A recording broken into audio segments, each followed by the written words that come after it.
आज हर व्यक्ति, हर इंसान के ऊपर दबाव चारों तरफ से है। इनमें से एक दबाव भूतकाल की घटनाओं और भविष्य की चिंताओं का है, जो हमारे जहन से मिटता ही नहीं। अधिकतर व्यक्तियों की तनाव की वजह से बैटरी चार्ज नहीं हो पाती, जिससे उन पर दबाव और बढ़ता चला जाता है। शायद ही कोई ऐसा व्यक्ति है जो आज के परिवेश में परेशान ना हो। आज के दिन ये कोई नहीं कह सकता कि परिस्थितियां, समस्या और तनाव मेरे सामने नहीं है। ऐसे में बाहर की परिस्थितियां बदली नहीं जा सकती, लेकिन हर इंसान आंतरिक परिवर्तन जरूर कर सकता है। सकारात्मक दृष्टिकोण हमें मजबूत तो बनाता है, वहीं नकारात्मक दृष्टिकोण हमें कमजोर करता चला जाता है। सकारात्मक बातें अपनाने से कई चीजें आसान हो जाती हैं और हर चुनौती से लड़ने की ताकत आती है। तो आइए अपने सकारात्मक नजरिए से बेहतर बनाएं ये सारा जहां। नमस्कार, स्वागत है आप सभी का। मैं हूं प्रीति सिंह। सबसे पहले इस हफ्ते की सुर्खियां। अमेरिका, ऑस्ट्रेलिया और ब्रिटेन ने की ऑकस परमाणु पनडुब्बी समझौते की घोषणा। हिंद प्रशांत क्षेत्र में चीन के प्रभाव को सीमित करने की दिशा में बड़ा कदम।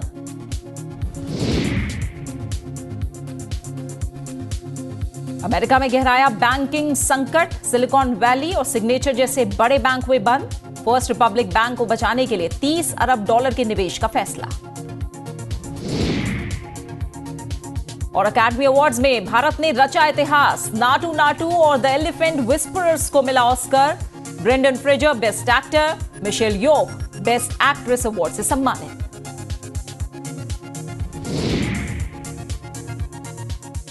सारा जहां में सबसे पहले बात ऑकस के तहत हुए परमाणु हमले में सक्षम पनडुब्बियों को लेकर हुए समझौते की। 13 मार्च को सैन डिएगो में अमेरिका, ब्रिटेन और ऑस्ट्रेलिया ने आधिकारिक तौर पर इस परमाणु पनडुब्बी समझौते की घोषणा की। यह समझौता हिंद प्रशांत क्षेत्र में चीन की बढ़ती गतिविधियों का सामना करने की दिशा में एक महत्वपूर्ण कदम माना जा रहा है। दूसरी तरफ इस समझौते को लेकर चीन ने कड़ी प्रतिक्रिया दी है और इसे खतरनाक कदम बताया है।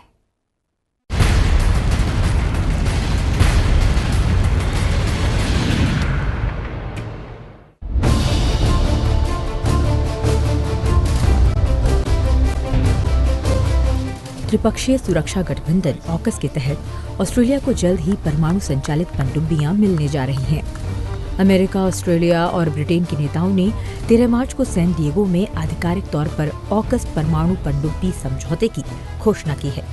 ये एक रक्षा और सुरक्षा सहयोग समझौता है, जिसका उद्देश्य एशिया प्रशांत क्षेत्र में चीन की बढ़ती सामरिक ताकत पर नजर रखना और चुनौती पेश करना है।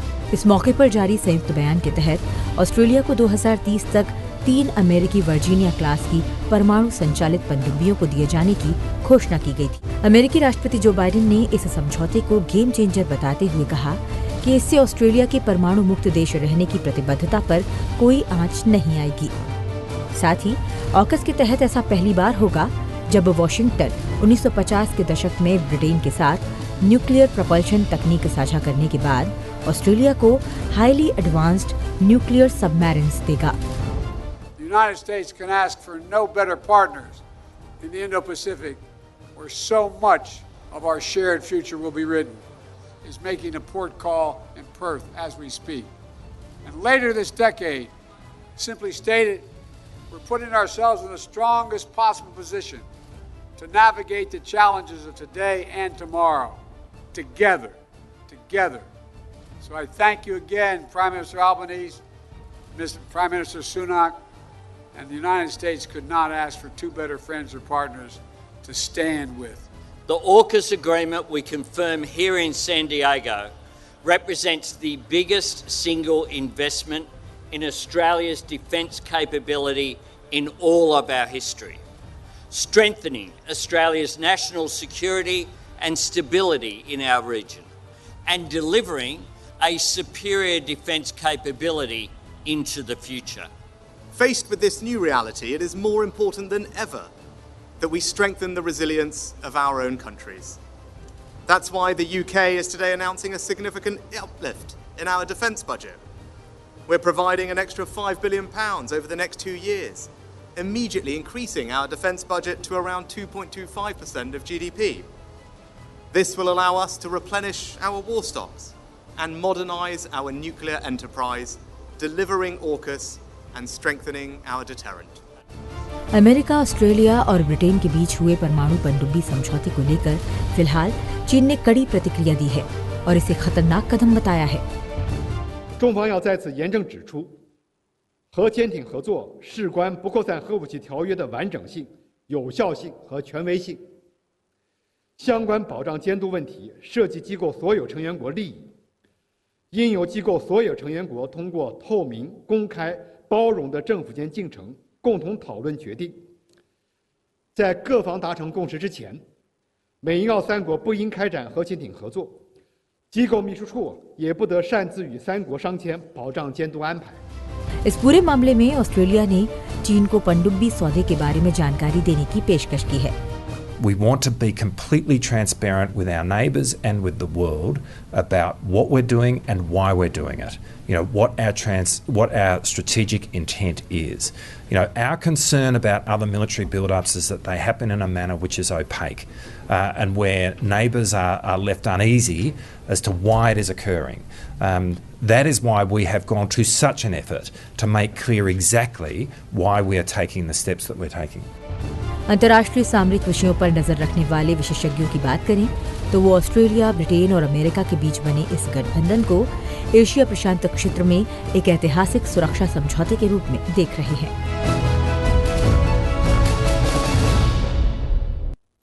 वही अमेरिका के बैंकिंग सेक्टर में इन दिनों कोलाहल मचा हुआ है।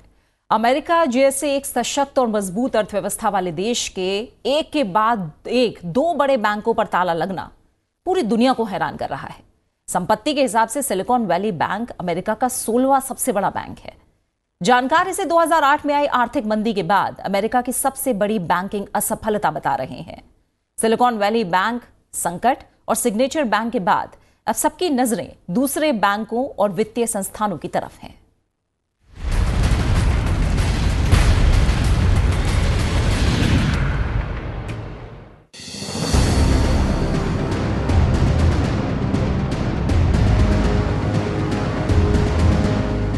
विश्व में बढ़ती आर्थिक विषमताओं का असर अब दिखने लगा है। मजबूत अर्थव्यवस्था वाले देशों में हालात बिगड़ते दिख रहे हैं। अमेरिका में बढ़ता बैंकिंग संकट इसका एक उदाहरण है। 10 मार्च को हालात ज्यादा बिगड़ने पर नियामकों ने सिलिकॉन वैली बैंक पर ताला लगाने का फैसला किया। 12 मार्च आते आते न्यूयॉर्क का सिग्नेचर बैंक भी धराशायी हो गया। एसवीबी में तालाबंदी से 2 दिन पहले क्रिप्टो बैंक सिल्वरगेट ने भी कारोबार बंद करने का ऐलान किया था।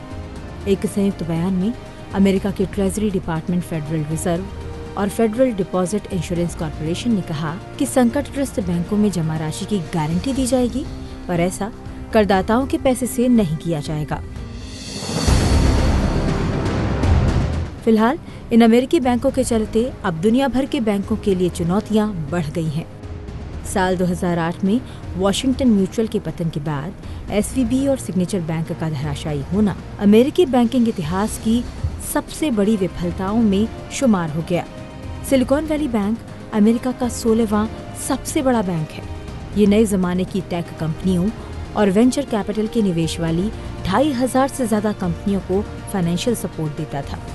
बैंक की वेबसाइट के मुताबिक वेदर टेक्निक और सस्टेनेबिलिटी सेक्टर में इसके 1500 से ज्यादा ग्राहक थे। जानकारी के मुताबिक 9 मार्च 2023 से पहले तक सिलिकॉन वैली बैंक की वित्तीय स्थिति ठीक थी। बावजूद इसके निवेशकों और जमाकर्ताओं ने बैंक से $42 बिलियन निकाल लिए। इसका सीधा असर बैंक की साख और बैलेंस शीट पर पड़ा, जिसके बाद California department of protection and innovation विभाग यानी FDIC ने इस बैंक को बंद करने का फैसला लिया। FDIC ने घोषणा की कि बीमाकृत जमा राशि अकाउंट होल्डर्स को अगले कुछ दिनों में दे दी जाएगी। सिलिकॉन वैली बैंक के धराशायी होने के ठीक बाद दूसरा बड़ा बैंक सिग्नेचर अभी बैंकिंग सेक्टर में आई उथल-पुथल का शिकार बन गया और फेडरल डिपॉजिट इंश्योरेंस कॉर्पोरेशन ने इसे भी अपने नियंत्रण में ले लिया। वहीं पूरे मामले में अमेरिकी राष्ट्रपति जो बाइडेन ने बैंकिंग सेक्टर में आए इस संकट के लिए जिम्मेदार लोगों की जवाबदेही तय करने और बड़े बैंकों के तंत्र को और मजबूत बनाने के प्रति सरकार की प्रतिबद्धता जताई है। All customers who had deposits in these banks can rest assured, they'll be protected and they'll have access to their money as of today. That includes small businesses across the country that bank there and need to make payroll, pay their bills, and stay open for business. No losses will, this is an important point, no losses will be borne by the taxpayers. Let me repeat that. No losses will be borne by the taxpayers. इस पूरे मामले पर 16 मार्च को treasury सचिव Janet Yellen की senate वित्त समिति के समक्ष पेशी हुई। इस दौरान उन्होंने कहा कि सिलिकॉन वैली बैंक के डूबने के बाद भी देश की बैंकिंग प्रणाली मजबूत है और अमेरिकी नागरिक अपनी जमा राशि को लेकर आश्वस्त रहे। उन्होंने कहा कि बीते सप्ताह लिए गए कदम इस बात को दर्शाते हैं कि हम जमाकर्ताओं के धन की सुरक्षा के लिए हर तरीके से प्रतिबद्ध हैं। Shareholders and debt holders are not being protected by the government. Importantly, no taxpayer money is being used or put at risk with this action. Deposit protection is provided by the Deposit Insurance Fund, which is funded by fees on banks. फिलहाल America के ही first Republic bank के बिगड़ते हालात को संभालने के लिए 30 billion अमेरिकी डॉलर के बचाव पैकेज की घोषणा की है। और अब बात फिल्मों के सबसे बड़े अवार्ड ऑस्कर अवार्ड्स की, जिस पर पूरी दुनिया की नजरें रहती हैं। इस साल के ऑस्कर अवार्ड भारत के लिए बेहद खास और ऐतिहासिक रहे। अकादमी पुरस्कार में भारत की 4 फिल्में अलग अलग कैटेगरी में नॉमिनेट हुईं। कुल 23 श्रेणियों में नॉमिनेशन घोषित किए गए और इनमें भारत ने 2 ऑस्कर अपने नाम किए। वहीं इस बार के ऑस्कर अवार्ड में कई विनर ऐसे भी रहे जिन्होंने खुद को रीडिस्कवर किया। आइए देखते हैं क्या खास रहा इस बार अकादमी पुरस्कार में।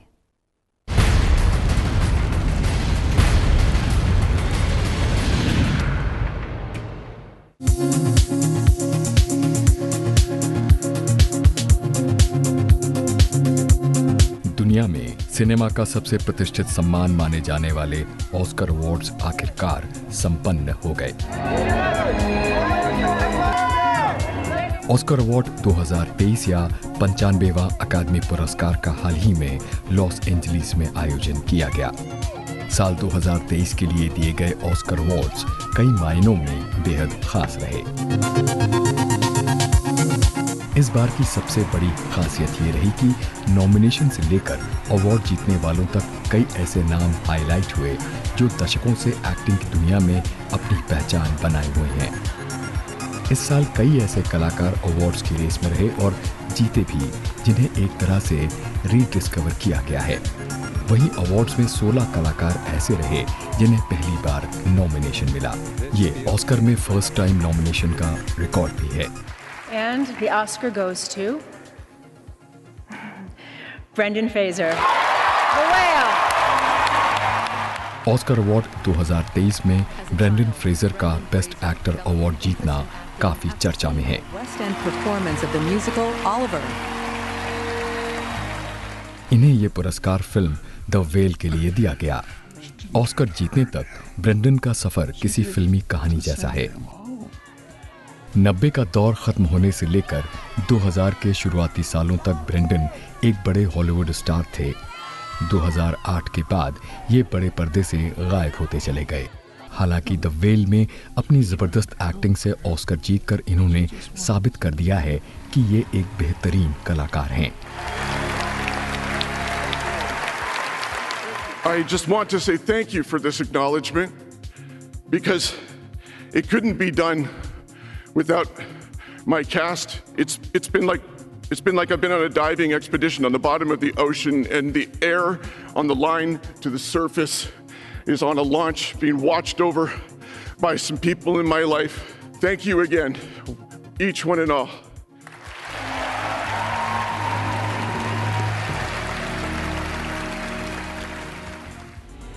इसी के साथ मिशेल यो को everything everywhere all at once के लिए बेस्ट एक्ट्रेस का अवार्ड दिया गया। And the Oscar goes to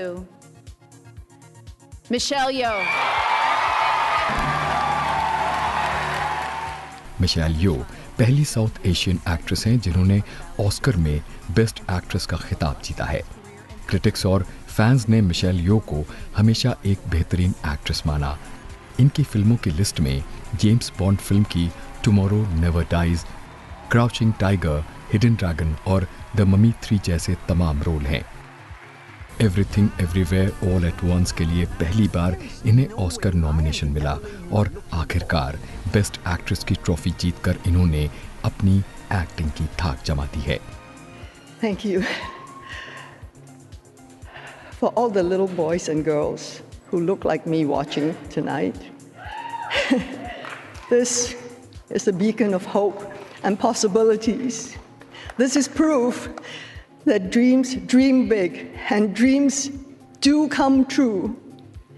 And ladies, don't let anybody tell you you are ever past your prime. Never give up. वहीं best film की category में everything everywhere all at once ने बाजी मारी और अधिकांश पुरस्कार जीते।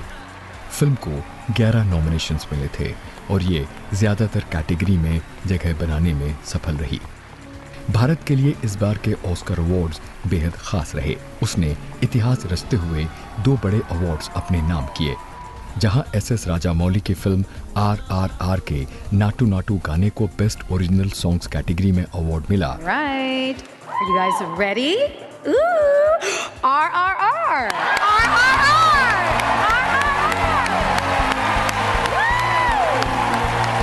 Chandra Bose originally earned a degree for electrical and electronics engineering before becoming a... Thank you, Academy. I grew up listening to the Carpenters, and now here I am with the Oscars. There was only one wish on my mind. So was Rajamouli's and my family's.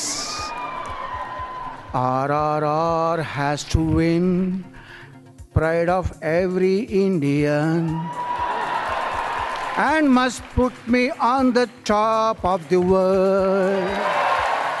वहीं कार्तिकी गोंजाल्वी के direction में बनी Indian short movie the elephants whispers ने भी best documentary short movie में award जीता।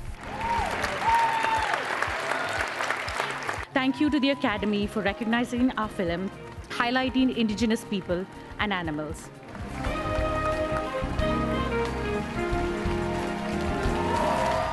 तेलुगु गीत नाटू नाटू के संगीतकार MM कीरावानी हैं और इसे आवाज काल भैरव और राहुल सिपली गुंजुगु ने दी है। गीत अभिनेता रामचरण और जूनियर NTR पर फिल्माया गया है, जिसमें उनके जोरदार नृत्य को भी काफी सराहना मिली है। इस गाने ने हाल ही में क्रिटिक्स चॉइस अवार्ड और गोल्डन ग्लोब अवार्ड जीता।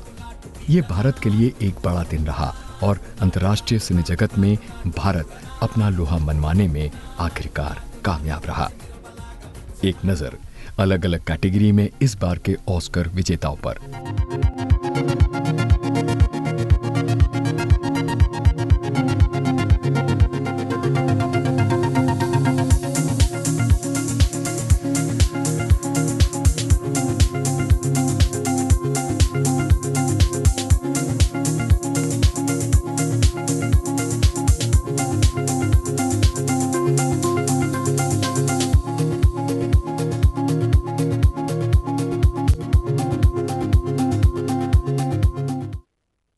और अब जल्दी से एक नजर दुनिया भर की कुछ और अहम खबरों पर।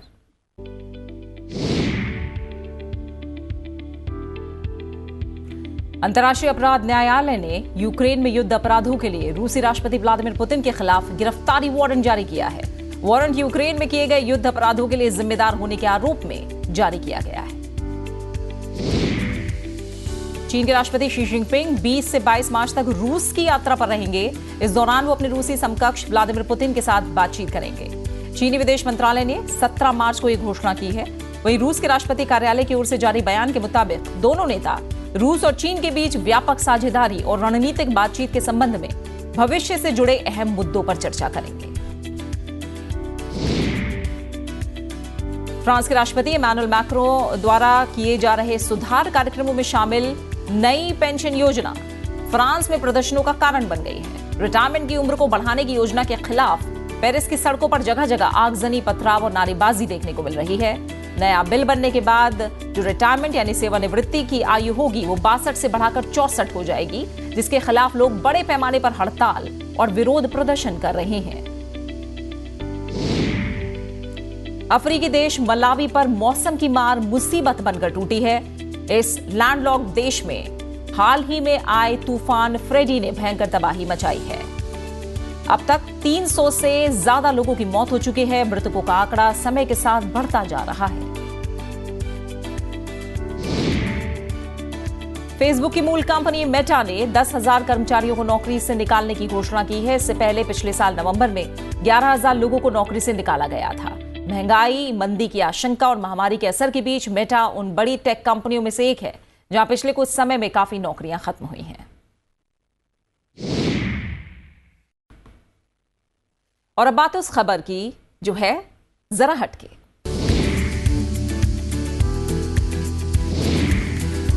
थाईलैंड में धूमधाम से एलिफेंट डे मनाया गया। इस मौके पर थाईलैंड में हाथियों के लिए अनोखी दावत रखी गई, जिसमें हाथियों की पसंद की सब्जियां और फलों का जमकर लुत्फ उठाया। 1998 में हाथियों के संरक्षण के लिए थाईलैंड में 13 मार्च को एलिफेंट डे की शुरुआत की गई थी। तब से थाईलैंड के कई हिस्सों में ये फेस्टिवल हर साल इसी दिन सेलिब्रेट किया जाता है। इस फेस्टिवल को देखने के लिए देश विदेश से बड़ी संख्या में सैलानी सुरिन और चोनबुरी पहुंचते हैं।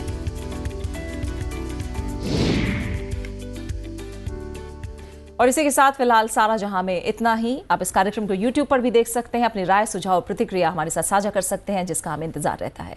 अपना अच्छे से ख्याल रखिए और मुझे दीजिए इजाजत। नमस्कार।